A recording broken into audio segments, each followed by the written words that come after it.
주님의 이름으로 기도드립니다. 아멘. 길과 행위를 바르게 하라라는 제목으로 이 시간 말씀을 전하도록 하겠습니다. 1986년에 그 체르노빌에서 원자력 발전소가 폭발하는 일이 벌어졌습니다. 이 원자력 발전소의 설계를 보면은 그들 말로 의하면은 이것은 절대로 폭발할 수 있는 그러한 원자력 발전소가 아니다. 폭발은 절대로 할 수가 없었다라고 이렇게 주장을 하고 있습니다. 그럼에도 불구하고 이 원자력 발전소 폭발을 하였습니다. 이 원자력 발전소가 폭발을 하게 됐던 그 배경을 보면은 이들이 한 실험을 실행을 하였기 때문에 이 원자력 발전소가 폭발을 하게 되었습니다. 어떤 실험을 감행을 하였는가 하면은 극심한 상황 가운데서도 안전하게 이 원자력 발전소를 운영할 수 있도록 이렇게 실험을 하였던 겁니다. 이렇게 극심한 상황을 연출을 해야 되기 때문에 이들은 어쩔 수 없이 그들이 가지고 있었던 그 모든 안전 수칙을 다 무시하기 시작하였습니다. 분명히 모든 상황 가운데서도 어떻게 행해야 되는 것이고 그 다음에 어떤 일들은 절대로 해서는 안 된다는 그런 안전 수칙은 다 있었지만은 이러한 실험을 실행하기 위해서 모든 수칙을 다 외면해 버렸던 것이었죠. 그 실험을 진행했던 사람 이런 사실 다 알고 있었습니다. 그리고 거기 있었던 모든 직원들이 이런 안전 수칙을 지키지 않으면은 정말로 위험하고 이 원자력 발전소에는 큰 이상이 생길 거라고 그들도 알고 있었습니다. 그런데도 불구하고 이러한 실험을 계속 진행을 시켰던 이유는 이들이 혹시라도 무엇이 잘못된다라고 하면은 이렇게 누를 수 있는 안전장치가 하나 있었기 때문에 그 안전장치를 믿고 이렇게 실험을 계속 진행을 하였던 것이었죠. 그 안전장치 이름은 AZ5라는 그런 안전장치였는데 이것을 누르는 순간 그 원자력 발전소에 있는 모든 활동이 차단시켜 버리고 그다음에 그 차단기로 인해서 그 어떠한 에너지도 생산이 되지 않기 때문에 만약에 뭐가 잘못되면 이것만 누르면은 모든 것이 다 원점으로 돌아가서 안전할 수가 있다라고 이들은 믿었던 것이었죠. 그런데 안타깝게도 이들이 이렇게 실험을 진행하는 가운데 좋지 못한 사건들이 벌어지고 끝내는 이 안전장치를 누르는 상황이 벌어지게 되었습니다. 그리고 나서 나중에 밝혀진 것이 보니까는 이 원자력 발전소가 터지게 되었던 것은 오히려 이 안전장치 때문에 터졌다라는 사실이 밝혀졌던 것이었죠. 원래는 이 안전장치가 모든 활동을 차단시키는 역할을 해야 됐었는데 그 안전장치가 만들어졌던 그 재질을 보니까는 오히려 이 안전장치가 그 기폭자의 역할을 해가지고 오히려 불꽃을 일으키면서 그 발전소를 터트리게 만들었던 것이었죠. 이들은 그런 사실을 모르고 단지 이 장치만 누르면은 모든 것이 차단이 될 거라고 생각했는데 결과적으로는 그 안전장치가 그 원자력 발전소를 터트리게 만드는 그런 요소였던 것을 나중에 밝히게 되었습니다. 이러한 알지 못하는 상황에 자신의 인생을 걸었기 때문에 그리고 이들은 이렇게 계속 이것이 안전하다라는 거짓말을 들었기 때문에 이런 실험을 감행을 했고 끝내는 많은 사람들이 목숨을 잃게 되었습니다. 때로는 우리가 세상에 살아가면서 이렇게 거짓된 것에 우리의 삶을 걸 때가 있습니다.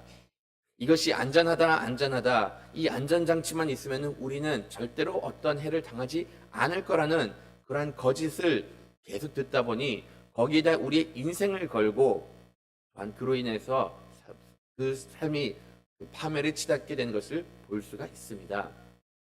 유다 사람들도 이런 미련함을 동일하게 보였습니다. 하나님께서는 이들에게 어떻게 하면 살 수 있는가를 말씀을 해 주셨는데도 불구하고 남유다에 있었던 이 유대 민족들은 자신들이 믿고 있는 구석이 있었기 때문에 한 안정장치가 있었기 때문에 이것만 있으면 우리는 안전하다라고 이렇게 생각을 하였던 것이었죠. 하나님께서는 사전에 너희들이 살 길이 어떠한가를 미리 말씀을 해주셨습니다. 오늘 말씀 1절만 보시더라도 하나님께서는 예레미야 선지자를 통해서 그에게 하나님의 뜻을 전하였고 하나님의 말씀을 선포하라라고 이렇게 이야기를 해 주었습니다. 예레미야는 하나님의 말씀에 따라 하나님의 집 앞에서 문에서 이렇게 하나님의 말씀을 전하였습니다. 저는 이 상황을 한번 그려봤어요. 사람들이 이렇게 하나님의 전에 나와서 하나님께 제사를 드리려고 할 때 한 젊은 사람이 거기 앞에 서 있어가지고 회개하라, 회개하라. 아니면 너희들이 잘못하면은 하나님의 심판을 받을 수가 있다라고 이렇게 외치면서 서 있는 모습을 한번 상상을 해 보셨으면 좋겠습니다. 만약 여러분들이 이런 사람을 봤을 때 어떤 생각이 들까요? 그 말을 듣고 그래 우리가 회개해야겠다. 우리가 이제는 하나님께로 돌아가야겠다라는 생각이 과연 들까라고 하면은 저부터서도 그런 생각은 잘 들 것 같지 않을 거라 생각합니다.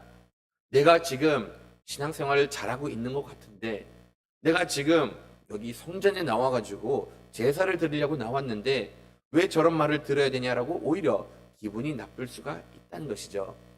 그럼에도 불구하고 하나님께서 보내주신 선지자이기 때문에 이런 상황을 보고 기분 나빠할 것이 아니라 정말로 저 선지자가 이야기하는 것이 무엇이냐, 그리고 저런 모든 상황을 봤을 때 이런 가운데 하나님의 뜻이 어디 있는가를 살펴볼 필요가 있다는 겁니다.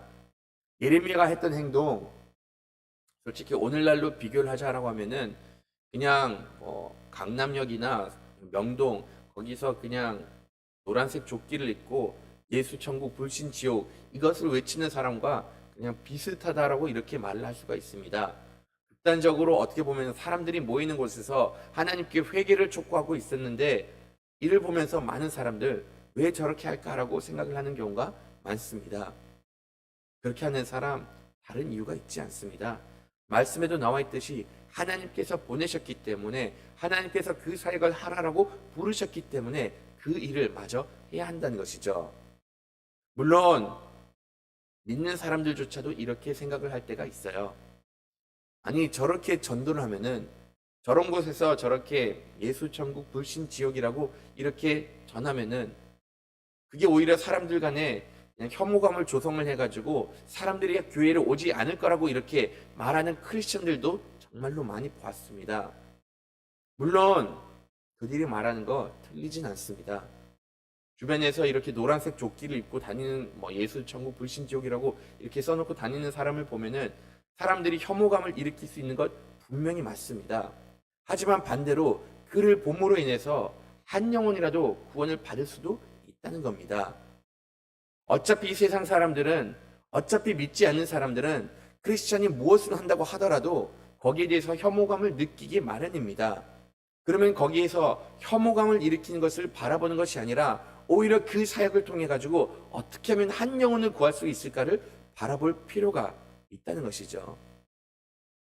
이렇게 하나님께서는 예레미야 선지자를 성문 앞에 세워놓고 나서 예배당 앞에 세워놓고 나서 거기 들어가는 사람들에게 회개하라고 이렇게 촉구를 한다라고 하면은 때로는 이 모든 행동들 혐오감을 일으킬 수가 있지만은 때로는 그 행동을 통해서 우리도 우리 자신을 돌아봐야 되고 회개할 필요가 있으면 회개를 해야 되는 것이고 그를 통해서 한 영혼이라도 구할 수가 있으면은 영혼을 구하면서 하나님의 뜻을 전해야 합니다. 하나님께서는 이 예레미야 선지자를 통해서 그러면은 이렇게 겉으로 세운 다음에 무엇을 촉구를 하고 있었을까요? 다 같이 3절하고 4절 말씀 한번 좀 읽어보도록 하겠습니다. 만군의 여호와 이스라엘의 하나님께서 이와 같이 말씀하시되 너희 길과 행위를 바르게 하라. 그리하면 내가 너희로 이곳에 살게 하리라. 너희는 이것이 여호와의 성전이라 여호와의 성전이라 여호와의 성전이라 하는 거짓말을 믿지 말라. 하나님께서 먼저 이스라엘 백성들에게 다시금 하나님의 길로 돌아와라. 행위를 바르게 하라. 라고 이렇게 말씀하십니다. 그러면서 너희들이 조심해야 될 것 여호와의 성전이라 여호와의 성전이라 여호와의 성전이라 이 거짓말을 믿지 말라라고 이렇게 말씀을 하신 겁니다. 예레미야 선지자가 사역을 했을 때 거짓말을 전하는 거짓 선지자들이 너무나도 많았는데 그들이 가르쳤던 것 중에 하나가 여기는 여호와의 성전이 있다라고 이렇게 거듭 가르쳤습니다. 여호와의 성전이 예루살렘에 있기 때문에 우리는 이 성전으로 인해서 지킴을 받게 되는 것이고 하나님의 임재가 있는 이 성전은 하나님께서 끝까지 지켜주실 거니까는 우리는 안전하다, 안전하다, 안전하다라고 이렇게 외쳤던 겁니다. 이들이 도대체 이런 거짓말을 왜 생각을 했을까라고 하면은 나름 그럴 만한 이유도 있습니다. 지금 남유다의 역사를 보면은 하나님이 전이 있었던 이곳을 기적적으로 지키셨던 적이 있었기 때문입니다. 아수르가 18만 5천 명이라는 어마어마한 군대를 끌고 와가지고 이 예루살렘을 포위해가지고 더 이상은 가망이 없었고 이 성읍이 함락되는 것이 시간 문제인 것처럼 이렇게 아주 큰 위기를 경험을 했던 적이 있었습니다. 근데 그때 하나님께서 천사를 보내가지고 기적적으로 그 모든 군대를 물리치심으로 인해서 하나님께서는 이 성읍을 보존을 시켜 주었던 것이었죠. 물론 이들이 생각했던 것, 하나님께서 하나님의 성전을 좋아하셨기 때문에 하나님께서 하나님의 능력이 위대함을 보여주기 위해서 이렇게 이들을 지켰다라고 착각을 할 수가 있었습니다. 하나님께서 그 성전을 지키셨던 것, 그 성을 지키셨던 것은 성전이 망하는 것을 원치 않으셨기 때문이 아니었습니다. 히스기야와 같은 왕이 그런 가운데 하나님께 간절히 기도를 하고 회개를 하면서 하나님 이 상황 가운데서 우리를 구원해 달라고 하나님을 의지하였기 때문에 하나님께서는 그의 기도를 들어주시고 이 아수르를 이렇게 물리쳐 주셨던 것이었죠. 성전과는 상관이 없이 하나님을 신실하게 따르는 하나님의 일꾼으로 인해서 하나님께서 이 예루살렘을 보존해 주셨는데도 불구하고 잘못된 신앙된 가치관으로 의해서 거기 있었던 거짓 선지자들은 우리 가운데 여호와의 성전이 있으니 우리는 안전하다라고 이렇게 이야기를 하였던 겁니다. 그들은 착각을 하였던 것이고 하나님을 너무나도 몰랐던 것이었죠. 하나님께서는 성전에 의해서 성전에 집착하지 않으십니다. 처음부터 하나님께서는 이 성전이 지으셨을 때 다윗이 에게도 말을 했습니다. 내가 정말로 성전이 필요할 것이냐?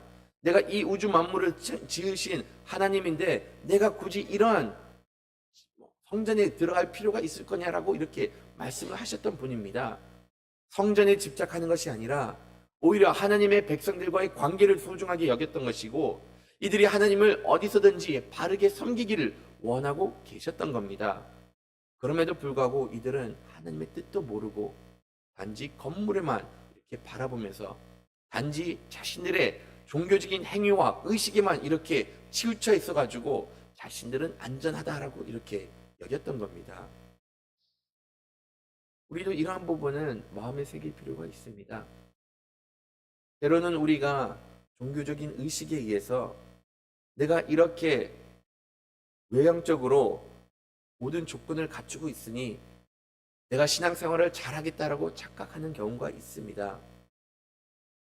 내가 특별한 조건을 지니고 있으니 내 삶이 윤택하다 보니 하나님께서 나에게 복을 주셨다라고 이렇게 착각을 할 때도 간혹 있다는 것이죠. 그런데 우리 외적인 요소는 우리의 믿음과는 전혀 외적인 이렇게 종교적인 의식은 우리의 믿음과 직결할 수가 없습니다. 어떤 이들은 정말로 내가 목사의 아들이다라고 이렇게 말하면서 무조건 구원을 받았다라고 생각을 하는데 그런 것들이 구원의 조건이 되지 못하고 우리가 이 예배 쳐서 와가지고 날마다 와가지고 예배를 드렸다고 해가지고 우리가 하나님을 바르게 섬기고 있다는 것은 바르게 섬기고 있다라는 착각 속에 빠져서는 안 된다는 것이죠. 하나님께서는 진정 원하시는 것, 물론 외적인 요소도 필요하지만은 무엇보다도 우리의 마음이 하나님께 가 있기를 원하고 계시고 우리가 진정으로 하나님과 교제를 가지고 말씀 가운데 살고 있기를 원하고 계신다는 겁니다. 하나님께서는 이런 종교적인 의식이 아니라 하나님의 말씀을 따르고 말씀에 나와 있듯이 너의 길과 행위를 바르게 하기를 원하고 계신 겁니다. 믿음의 자녀다운 삶을 살았을 때 하나님께서는 비로소 기뻐하시는 하나님의 자녀로 받아주신다라고 이렇게 말씀을 하신 겁니다. 다 같이 매일 성경 밑에서 두 번째 단락 한번 좀 같이 읽어보도록 하겠습니다. 순종의 삶이 빠진 종교적 행위는 거짓 몸짓에 지나지 않습니다. 따라서 구원을 매게 못합니다. 그런데도 유다 백성은 성전만 있으면 안전하다고 믿었습니다. 그 헛된 확신 때문에 성전 밖에서 담대하게 계명을 어기면서도 두려워하지 않았습니다. 신학적 오해가 하기 위해 신학을 오용했습니다. 우리도 구원의 확신, 교리를 면죄부처럼 잘못 사용하지 않는지, 교회를 성전이 아닌 도둑의 소굴로 만들지 않는지 우리 삶을 돌아봅시다. 네. 하나님께서는 우리가 이렇게 종교적인 행위에 빠진 것보다 우리가 하나님의 길을, 하나님의 선한 바르게 사는 것을 하나님의 말씀대로 살기를 원하고 계심을 이렇게 말씀해 주셨습니다. 그러면 하나님께서 말씀하신 바른 삶이 어떠한 삶일까요? 다 같이 5절에서 7절 말씀 한번 좀 읽어보도록 하겠습니다. 너희가 만일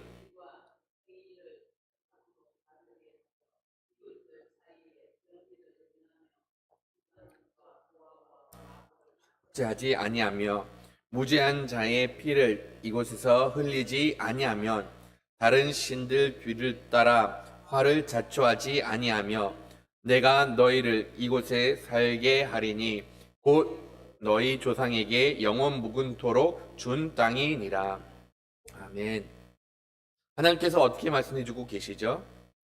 정말로 너희들의 길을 바르게 하라, 참으로 바르게 살아라 라고 이렇게 이야기를 해주고 있습니다.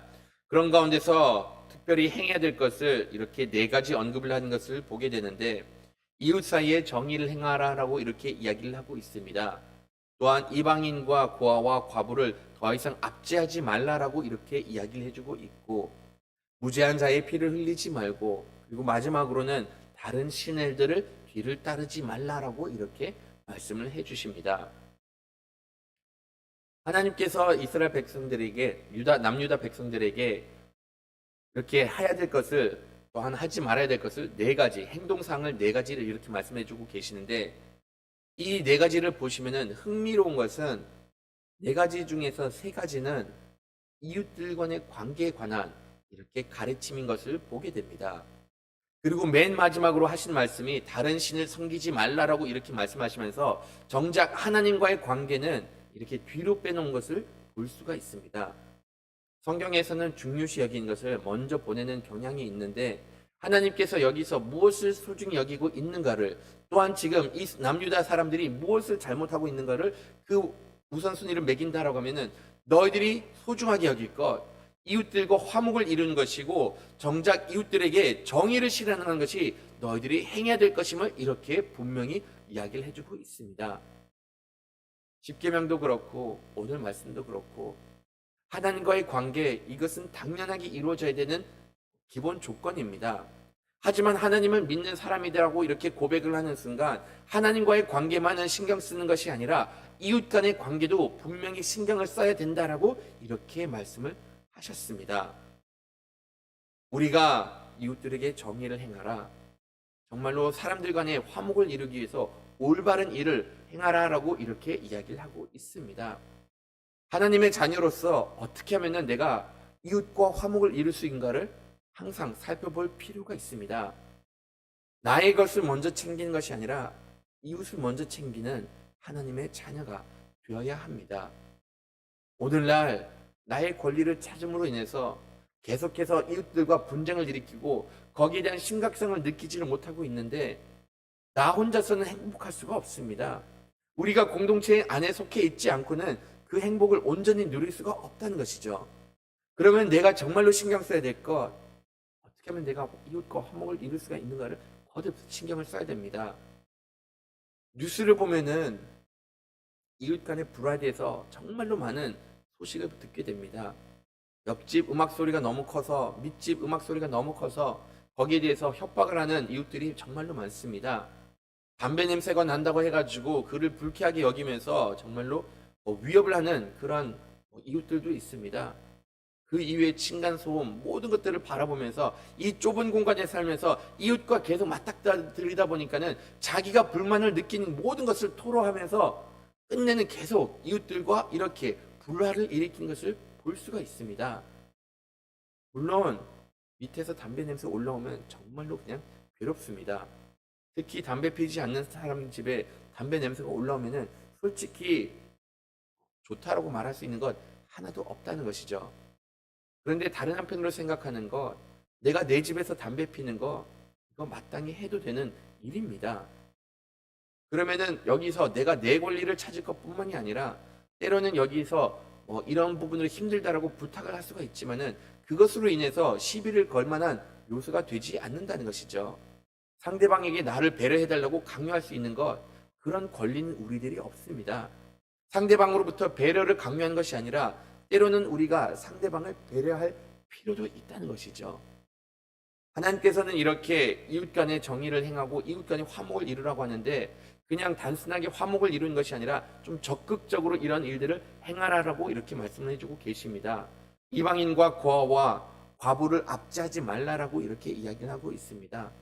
전반적으로 사회에 있는 약자들, 이들을 돌봐주고 정말로 도움이 필요한 사람을 보면은 그들을 외면하지 말고 도와주라라고 이렇게 말씀을 하신 것이죠. 오늘날 우리가 살고 있는 이 시대는 그 개인주의가 우리 마음을 사로잡고 있다 보니 남이 도움을 필요한다고 하더라도 여기서 내가 그 사람을 도와주다 보면은 내가 피해를 입을 수가 있다. 저기서 지금 폭행을 당하고 있는 사람이 있는데도 불구하고 내가 거기서 도와준다라고 하면은 내가 폭행을 당할 수가 있고 반대로 내가 너무 강하게 치다 보면은 그 사람이 반대로 나를 고소를 할 수가 있다 보니까는 그런 가운데 아무런 조치도 취하지 않는 일들이 간혹 발생하는 것을 보게 됩니다. 지난주 한 외국 노동자가 10대들 4명으로부터 폭행을 당하는 일이 벌어졌습니다. 20대들 그 외국인한테 지갑 있냐라고 이렇게 물어보면서 아마도 그냥 삥 뜯으려고 했던 것 같습니다.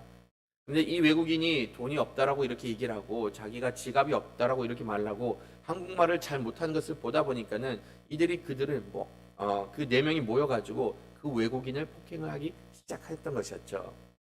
폭행했던 장소 외진 곳도 아니었습니다. 도로 가에서 이렇게 폭행을 하다 보니 많은 차들은 이 폭행 현장을 피하기 위해서 이렇게 우회를 해야 됐었고 이 우회하는 가운데 차가 막힌 일까지 벌어지게 되었습니다. 그런데도 불구하고 1시간 동안 아무도 그를 도와주지 않고 신고조차 이루어지지 않아가지고 이 폭행이 1시간 동안 지속이 되었던 것이었습니다. 전화 한 통하는 거 어렵지 않습니다. 내가 나가서 도와주지 못할 망정 지나가면서 그것을 한 번이라도 바라보면서 경찰에다 신고를 할 수가 있었는데도 불구하고 그 신고조차도 하지 않았던 겁니다. 이웃에게 도움을 줘야 되는 마당인데도 불구하고 자기만 바라보다 보니 끝내는 도움이 필요한 사람조차 보지를 못했던 겁니다. 하나님을 따르는 사람들 나만 바라볼 것이 아닙니다. 주변 사람들에게 관심을 조금이라도 가져줄 필요가 있다는 것이죠. 혹여나 옆에 지나가는 사람이 도움이 필요하다라고 하면은 그 사람들에게 도움이 필요하냐라고 이렇게 물어볼 수도 있는 것이고 친절을 베풀기 위해서 주변에 살펴볼 필요도 있다는 겁니다. 우리가 주변에 살펴보다 보면은 정말로 이렇게 이방인들과 고아와 과부와 같은 사람들 많습니다. 도움을 줄 수 있는 사람 정말로 많다는 것이죠. 이것을 행한 것을 하나님께서는 우리로부터 요구를 하고 계십니다. 무죄한 자의 피를 흘리지 말라라고 이렇게 이야기를 하고 있습니다. 나의 유익을 위해서 남에게 해를 끼치지 말라라고 이렇게 이야기를 하고 있습니다. 지금 이 시대에 극도로 자기주의적인 사상이 있고 또한 이기적인 그런 행동을 취하고 있습니다. 이 이기적인 행동은 어떤 행동이냐? 내가 유익을 보기 위해서, 내가 내 배를 채우기 위해서 남에게 어떤 해를 끼친다고 하더라도 여기에 대해서는 아무런 죄책감을 느끼지 못하는 그러한 사람들을 두고 이렇게 이야기를 하고 있는 겁니다. 사람들이 먹고 살기가 힘든데도 불구하고 나는 여전히 내 수익을 내야 된다라고 이렇게 생각을 하면서 여전히 자기 주머니만 챙기는 사람을 이렇게 이야기를 하는 것이죠. 근데 여기서 꼭 알아야 될 것, 만약 이렇게 일하는 사람들이 끝내는 나를 위해서 일을 하지 않으면은 나조차도 이렇게 배고플 수가 있다는 것은 분명히 알아야 됩니다. 내가 정말로 나를 위해서 일하는 사람, 내 주변에게 친절을 베풀면은 이 친절은 언젠가는 나에게 다시금 돌아올 수 있는 그러한 일인데도 불구하고 사람들은 지금 당장 내 배를 채우기 위해서 주변들에게 이렇게 악행을 하는데 하나님께서는 하시는 말씀, 이 무죄한 자의 피를 흘리지 말라라고 이렇게 말씀을 하시고 계십니다. 하나님을 따르는 백성들 마지막 때에 이렇게 행해야 될 것을 이렇게 분명히 가르쳐 주고 있습니다.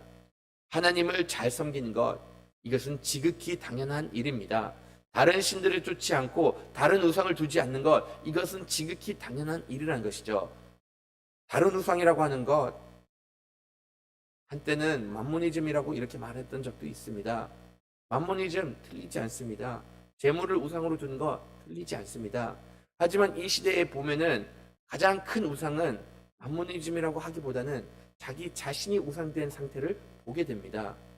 나의 행복을 위해서, 나의 즐거움을 위해서 돈도 모으기 시작하고, 나의 즐거움을 위해서 쾌락을 누리고, 나의 즐거움을 위해서 그 어떤 것들도 희생을 시킬 수 있는 그런 시대에 살고 있다는 것이죠. 하나님께서는 하신 말씀, 거짓된 우상을 두지 말고 하나님을 섬겨라. 하나님을 섬기는 것, 이것은 이웃을 사랑했을 때 하나님을 섬긴 것을 나타낸다라고 이렇게 말씀하셨습니다. 너희들이 이렇게 온전히 하나님을 섬기고 있으면은 내가 너희들에게 약속하는 것, 너희들은 이 땅에 영원 무궁토록 거할 수가 있다라고 약속을 해 주셨습니다.